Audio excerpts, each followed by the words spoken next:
बाबा बागेश्वर ने हमेशा से अपनी इस इच्छा को जाहिर किया है कि वो भारत को एक हिंदू राष्ट्र बनता हुआ देखना चाहते हैं। जो लोग उनसे सहमत हैं वो उनके कार्यक्रमों में जाते हैं, उनमें आस्था रखते हैं, उनकी बातों को, उनके प्रवचन को सुनते हैं। इस विवाद में गए हुए कि वो क्या कह रहे हैं, नहीं कह रहे। देश चलेगा तो संविधान के आधार पर चलेगा। राजनीतिक दल उसमें अपनी राजनीतिक रोटियां सेकने के लिए, तुष्टीकरण की राजनीति को बढ़ावा देने के लिए और किसी एक धर्म विशेष को अपने पक्ष में करने के लिए बिना मतलब के इसमें आरोप प्रत्यारोप लगाने लगते। जब किसी दूसरे धर्म के लोग अपने धर्म के बारे में ये सारी बातें करते हैं तब तो ये लोग नहीं बोलते राजद जैसी पार्टियां।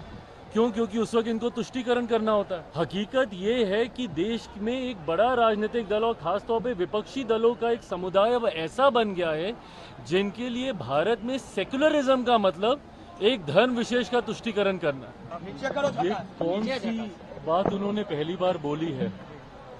बाबा बागेश्वर ने हमेशा से अपनी इस इच्छा को जाहिर किया है कि वो भारत को एक हिंदू राष्ट्र बनता हुआ देखना चाहते हैं। जो लोग उनसे सहमत हैं वो उनके कार्यक्रमों में जाते हैं, उनमें आस्था रखते हैं, उनकी बातों को, उनके प्रवचन को सुनते हैं।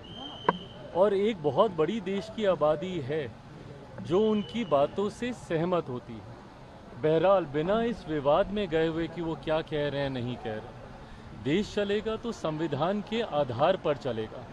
और जो राजनीतिक दल, हर धर्म गुरु की इच्छा होती है कि देश उनके धर्म के आधार पर चले।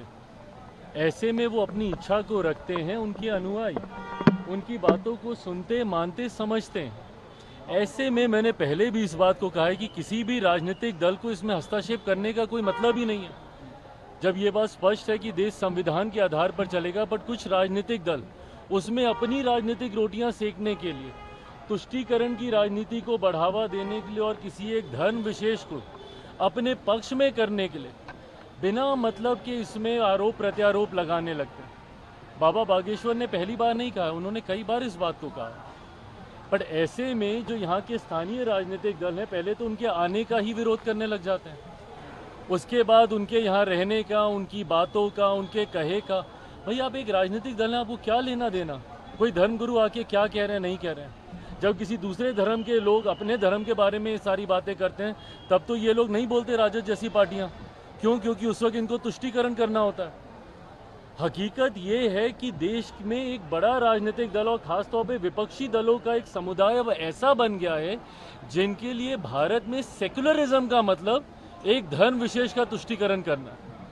ये सोच ही पूरी तरीके से गलत है।